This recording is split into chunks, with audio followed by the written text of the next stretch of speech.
Hello అందరికీ నమస్కారం. మనం ఇప్పుడు గ్రామ పంచాయతీలోని తెలంగాణలో గ్రామ పంచాయతీల ఎలక్షన్స్ అప్డేట్స్ మనం తెలుసుకుందాము. సో అసలు గ్రామ పంచాయతీల ఎలక్షన్స్ ఎందుకు పెడతారు అంటే గ్రామ పంచాయతీలో ఉన్నటువంటి సర్పంచ్, వార్డు మెంబర్స్ గ్రామ ప్రజల యొక్క అవసరాలని తెలుసుకొని వాళ్ళకి కావాల్సిన కరెంటు, నీళ్లు, నిధులు అండ్ గ్రామ పంచాయతీకి కావాల్సినటువంటి అవసరాలను కేంద్ర ప్రభుత్వము, రాష్ట్ర ప్రభుత్వం నుంచి నిధులు తెచ్చుకొని ఏర్పాటు చేయడం కానీ, గ్రామ సభల యొక్క వాళ్ళ గ్రామాల్లో ఉన్నటువంటి ప్రజల యొక్క అవసరాలని తెలుసుకొని చిన్న పరిపాలన నుంచి పెద్ద పరిపాలనకు తీసుకురావడం కోసమే గ్రామ పంచాయతీలోని గ్రామ వార్డ్స్ నుంచి అంటే వార్డు వాళ్ళు ఏం చేస్తారంటే గ్రామ వార్డులో ఉన్నటువంటి ప్రజల యొక్క అవసరాలని, వాళ్ళకి కావాల్సినటువంటి నిధులని, వాళ్ళకి కావాల్సినటువంటి ఏవైతే ఇప్పుడు మెయిన్గా మనకి కరెంటు, డ్రైనేజ్ సిస్టము అండ్ వాళ్ళకి వాటర్ సిస్టము అండ్ వాళ్ళ రోడ్డు గురించి, వాళ్ళ ఇండ్ల యొక్క పర్మిషన్స్ గురించి, వ్యక్తుల యొక్క ఐడెంటిటీ గురించి, వ్యక్తులు ఉన్నటువంటి వాళ్ళకి సివిల్ సప్లైస్ గురించి కానీ వీటన్నిటికీ సపోర్ట్ చేయడానికి గ్రామ వార్డు మెయిన్గా ఉపయోగపడతారు. సో గ్రామ వార్డ్స్ వచ్చేసి గ్రామ వార్డులోనే ఉంటే సర్పంచ్ వచ్చేసి గ్రామ మొత్తానికి సంబంధించినటువంటి ప్రథమ వ్యక్తి. ఆయన యొక్క నిర్ణయంతోనే గ్రామం యొక్క నిధులని ఖర్చు పెట్టాల్సి వస్తుంది. ఆ గ్రామంలో ఉన్నటువంటి అధికారులు ఏదైతే పంచాయతీరాజ్ సెక్రటరీ అండ్ రిమైనింగ్ ఎవరైతే అధికారులు ఉంటారో వాళ్ళు గ్రామ సర్పంచ్ యొక్క విధి నిర్వహణలో ఉంటారు.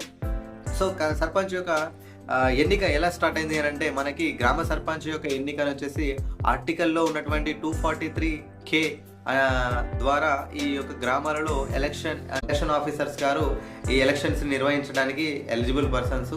సో వీళ్ళు లోకల్ మన స్టేట్ గవర్నమెంట్ ఎలక్షన్ ఆఫీసర్స్ అన్నట్టు ఎలక్షన్ ఆఫీసర్స్. వాళ్ళు ఏం చేస్తారంటే ఈ యొక్క పంచాయతీరాజ్ చట్టం ప్రకారము అంటే మనకి పంచాయతీరాజ్ చట్టంలో అంటే గ్రామం యొక్క విధి నిర్వహణ ఎలా ఉండాలి, ఎవరు ఎటువంటి అధికారాలు కలిగి ఉంటారు, ఎవరు ఏ పనులు చేయాలి, ఎవరికి ఏ అధికారాలు ఉన్నాయి చేయడానికి అనే దానికి ఉంటుంది. సో అదేవిధంగా గ్రామంలోని వాళ్ళని సర్పంచ్లను ఎన్నుకునేది కూడా గ్రామ పంచాయతీ చట్టం మనకి పొందుపరిచారు. సో దానికి అనుగుణంగానే మనకు ఇప్పుడు తెలంగాణ డిసెంబర్ మంత్లో 2025 డిసెంబర్ మంత్లో గ్రామ పంచాయతీలకి గ్రామ సర్పంచ్లని వార్డులో ఎన్నుకునే అధికారము అవకాశాన్ని ఇచ్చింది. సో దీనికి సంబంధించిన అప్డేట్స్ వచ్చేసి ముఖ్యంగా ఇన్ని రోజులు కొన్ని గ్రామ పంచాయతీలు ఎప్పుడూ ఎలక్షన్ అంటే సర్వీస్ అయిపోయిన గ్రామ సర్పంచుల యొక్క కాల వ్యవధి అయిపోయింది, వార్డు మెంబర్ల యొక్క కాల వ్యవధి అయిపోయింది. అయినా కానీ ఎలక్షన్ జరగకపోవడానికి కారణం ఏంటంటే మెయిన్గా రిజర్వేషన్ కోటా ఉండడం. అంటే చాలామంది రిజర్వేషన్ కోటాను బీసీలకు 50%గా రిజర్వేషన్ ఇవ్వాలనే ఉద్దేశంతో ఈ బిల్లులను తీసుకొచ్చింది రాష్ట్ర ప్రభుత్వము. కేంద్ర ప్రభుత్వంలో కొన్ని బిల్లులు పంపించడము, దాని ద్వారా కొంతమంది ఈ బిల్లులు అయ్యేంత వరకు కూడా ఎలాంటి నిర్ణయాలు తీసుకోవద్దు ఎలక్షన్ గురించి అని కోర్టుకు వెళ్ళడం ద్వారా కోర్టు కూడా దీన్ని గవర్నమెంట్ నుంచి కొన్ని నిర్ణయాలు తీసుకొని స్టే విధిస్తూ వచ్చింది. సో ఇప్పుడు ఏమైందంటే కోర్టు క్లియరెన్స్ ఇచ్చింది, మీరు గ్రామ పంచాయతీ యొక్క ఎలక్షన్స్ ఆర్టికల్ ప్రకారం చేయాల్సిన అవసరం ఉంది కాబట్టి మీరు దాన్ని తప్పకుండా చేయాలి. మీరు ఏదైతే జీవో ప్రకారం చట్టంలో ఏదైతే రిజర్వేషన్ పొందుపరిచారో 100%లో 50, 60, 70 ఏదైతే ఎస్సీ, ఎస్టీ, మైనారిటీ అండ్ బీసీలకు ఇవ్వాల్సినటువంటివి యాజిటీస్గా మీరు ఫాలో అవ్వండి. మహిళలకి ఈసారి కోటా కింద ఎంత ఇవ్వాలో దాన్ని బట్టి దానికి ఇవ్వండి. సో ఇప్పుడు మనకి రిజర్వేషన్ ప్రకారం ఇచ్చినటువంటి కోటా వచ్చేసి ఈ ఎలక్షన్లో 2025 గ్రామ సర్పంచ్ యొక్క ఎలక్షన్ల ప్రకారము 50% మహిళలకి రిజర్వేషన్ ఇచ్చారు. అదేవిధంగా 17% బీసీలకి రిజర్వేషన్ ఇచ్చారు. సో రిమైనింగ్ వచ్చేసి మనకి ఎస్సీ, ఎస్టీ, మైనారిటీ వాళ్ళకి రిజర్వేషన్గా ఇవ్వడం జరిగింది. ఇప్పుడు మన ఎలక్షన్ కమిషనర్ గారు వచ్చేసి ఈ ఎలక్షన్ యొక్క షెడ్యూల్ని మనకు అందించడం జరిగింది. ఆ షెడ్యూల్ ప్రకారము ప్రజెంట్ మనము ఏదైతే మనకి కొన్ని ఉన్నటువంటి ఏదైతే ములుగు జిల్లాలో ఉన్నటువంటి ఒక 25 గ్రామ పంచాయతీలు, కరీంనగర్లో ఉన్నటువంటి 2 గ్రామ పంచాయతీలు, ఖమ్మంలోని 4 గ్రామ పంచాయతీలు, పెరుమని మండలంలో ఒక గ్రామ పంచాయతీలకి మినహా అంటే కొన్ని గ్రామ పంచాయతీలని ఎలక్షన్ నుంచి తప్పించేశారు. సో కొత్తగా ఏర్పడిన గ్రామాలు కావచ్చు అవి అండ్ కొత్తగా ఇప్పుడు మనకు ఏవైతే కాల వ్యవధి దాటిపోయినటువంటి గ్రామ పంచాయతీలకి కానీ ఇప్పుడు ఎలక్షన్ నిర్వహించుకోవచ్చు. ఆ గ్రామ పంచాయతీల్లో ఉన్నటువంటి ఓటర్స్ ఎవరైతే ఉన్నారో వాళ్ళకి మాత్రమే మీరు మీ యొక్క సర్పంచ్ని, మీ వార్డు మెంబర్ని ఎన్నుకోమని రాష్ట్ర ఎన్నికల కమిషనర్ ఈ నోటిఫికేషన్ని జారీ చేయడం జరిగింది. సో ఈ సర్పంచ్గా ఎన్నుకోబడే వ్యక్తి 21 సంవత్సరాల యొక్క తనకు కొన్ని ఎలిజిబిలిటీస్ ఇచ్చారు. అంటే 21 సంవత్సరాల ఎలిజిబిలిటీ ఉండాలి, ఆ గ్రామానికి చెందిన వ్యక్తి అయి ఉండాలి, అదేవిధంగా ఆ గ్రామంలో ఓటర్ జాబితాలో తన పేరు కూడా నమోదై ఉండాలి. ఈ యొక్క క్రైటీరియా ఉండాలి. అండ్ ఇప్పుడు ఇంతకుముందు మనకి పిల్లల గురించి ఏదైతే ఉందో అది అనేది ఇప్పుడు మనకి ఇద్దరు పిల్లలు ఉంటేనే చేయాలి, ముగ్గురు పిల్లలు ఉండకుండా అనేది ఇప్పుడు మ్యాండేటరీ లేకుండా చేసేసారు, దాన్ని తీసేశారు. అంటే దాని ముగ్గురు పిల్లలు ఉన్నా కానీ పోటీ చేసుకోవచ్చు అనే విషయాన్ని మనకు చెప్పారు. సో ఇప్పుడు మనకి ఎలక్షన్స్ వచ్చేసి మనకి డిసెంబర్ 2025 ప్రకారము నోటిఫికేషన్ జారీ చేసినటువంటి రోజెస్ వచ్చేసి ఇప్పుడు మనకి మొత్తంగా తెలంగాణ రాష్ట్రంలో 564 మండలాలు ఉంటే దాంట్లో 12,728 గ్రామ పంచాయతీలు సర్పంచ్గా ఎన్నుకోబడాల్సినవి ఉన్నవి. అదేవిధంగా 112,242 వార్డు మెంబర్స్ని ఎన్నుకోవాల్సినటువంటి పరిస్థితి ఉన్నది. సో దీనికోసము మనము అంటే ఇంత హ్యూజ్ ఎలక్షన్ చేయాలి అని అంటే ఎలక్షన్ కమిషన్కి ఒకేసారి అనేది సాధ్యపడదు, ఎందుకంటే ఇది ఒక రోజులో ఇవ్వాల్సినటువంటి రిజల్ట్ అన్నది. సో దీనికోసం ఎలక్షన్ కమిషన్ గారు 3 విడతలుగా ఈ ఎలక్షన్ని చేశారు. దానికి షెడ్యూల్ వచ్చేసి ఫస్ట్ విడతలో ఉత్తర ప్రాంతాలకు చెందినటువంటి జిల్లాలని, సెకండ్ విడతలో మధ్య ప్రాంతాలకు చెందినటువంటి జిల్లాలని, థర్డ్ విడతలో దక్షిణ ప్రాంతానికి చెందినటువంటి జిల్లాలని ఎన్నుకొని మనకి అదే కంప్లీట్గా 31 జిల్లాలలో మనకి ఈ ఎలక్షన్స్ని ఏర్పాటు చేయడానికి సన్నాహాలు చేశారు. సో దాంట్లో వచ్చేసి మెయిన్గా ఫస్ట్ విడత యొక్క షెడ్యూల్ చెక్ చేసుకుంటే మనకు నామినేషన్స్ వేయడానికి 27/11/2025 గురువారం ఉదయం 10:30 నుంచి సాయంత్రం 5 గంటల వరకు నామినేషన్లు వేసుకోవచ్చు. ఆ నామినేషన్ వేసిన వ్యక్తికి అదే రోజు గురువారము ఆ వార్డుల యొక్క అంటే ఆ గ్రామ పంచాయతీలో ఉన్నట్టు ఓటర్ లిస్టులని వాళ్ళకి అందజేస్తుంది. సో ఈ నామినేషన్ దాఖలు చేయడానికి చివరి తేదీ వచ్చేసి మనకి 29/11/2025 శనివారం రోజు ఈ నామినేషన్ చివరి తేదీ ఉంది. నామినేషన్ పరిశీలన వచ్చేసి మనకి 30/11/2025 ఆదివారం రోజు సాయంత్రం 5 గంటల వరకు చేస్తారు. చెల్లుబాటైన నామినేటెడ్ అభ్యర్థి యొక్క జాబితా 30/11/2025 ఆదివారం సాయంత్రం 5 గంటల వరకు చేస్తారు. అప్పీల్కు చివరి తేదీ వచ్చేసి ఎవరైనా అప్పీల్ చేసుకోవాలనుకుంటే వాళ్ళ యొక్క అభియోగ తీర్మానాలు ఏమైనా చేయాలి అనుకుంటే వాళ్ళకి ఏమైనా కన్సర్న్ ఉంటే కనుక మనకు 1/12/2025 సోమవారం సాయంత్రం 5 గంటల వరకు చేసుకోవచ్చు. అప్పీల్ పరిష్కారము ఏదైనా అప్పీల్ ఉంటే దాన్ని పరిష్కరించుకోవడానికి వాళ్ళకి అవకాశం వచ్చేసి 2/12/2025 మంగళవారము సాయంత్రం 5 గంటల లోపు చేసుకోవచ్చు. అభ్యర్థిత్వ ఉపసంహరణ చివరి తేదీ వచ్చేసి 3/12/2025 బుధవారం 3 లోపు చేసుకోవచ్చు.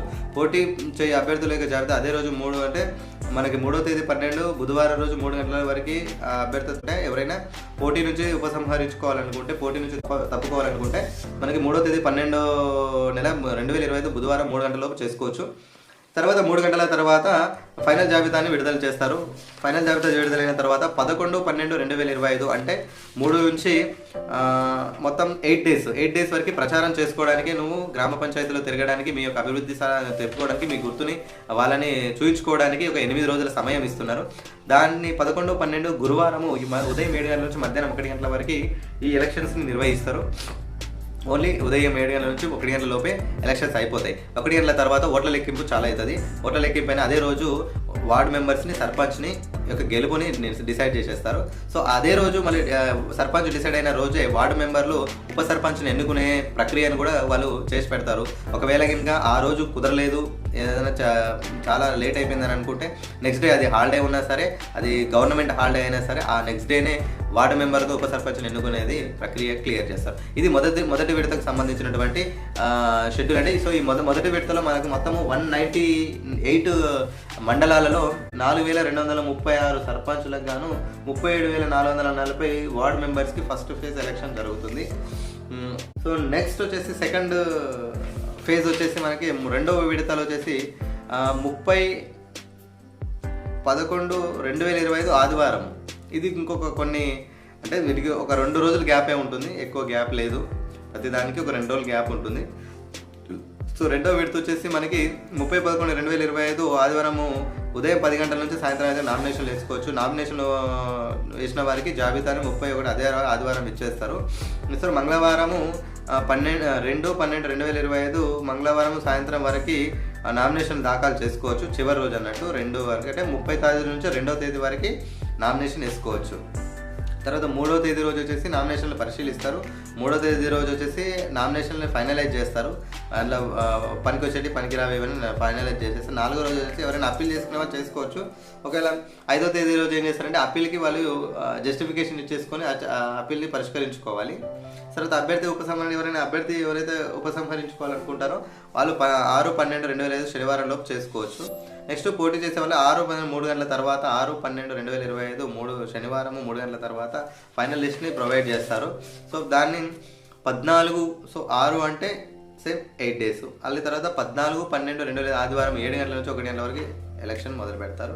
సో అదే రోజు సర్పంచ్ని ఎన్నుకోవడము, వార్డు మెంబర్ని ఎన్నుకోవడము, ఉప సర్పంచ్కి వీలైతే టైం ఉంటే ఉప సర్పంచ్ని ఎన్నుకుంటారు, లేదంటే నెక్స్ట్ వర్కింగ్ డేకి వెళ్ళిపోతారు. ఇది 2వ విడతకు సంబంధించినటువంటి జాబితా.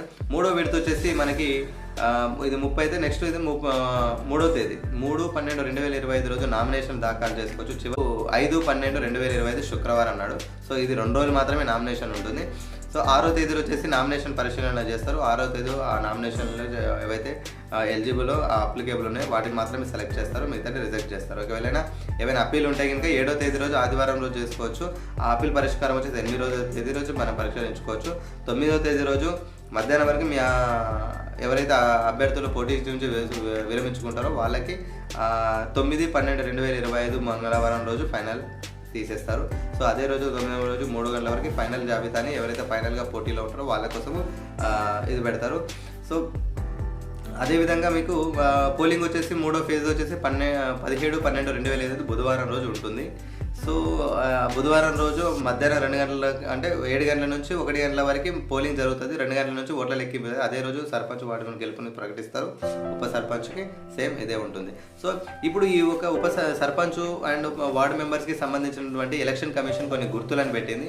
ఆ గుర్తులు వచ్చేసి సర్పంచ్కి వచ్చేసి 30 గుర్తులను ఫైనలైజ్ చేశారు. వార్డు మెంబర్కి వచ్చేసి 20 గుర్తులను ఫైనలైజ్ చేశారు. సో ఏ గ్రామ పంచాయతీ వాళ్ళైనా సరే ఆ గుర్తులు మాత్రమే వాడుకోవాలి. వేరే గుర్తులు సొంతంగా పెట్టుకుంటే కూడా అదే ఎలిజిబుల్ గుర్తులు అన్నట్టు.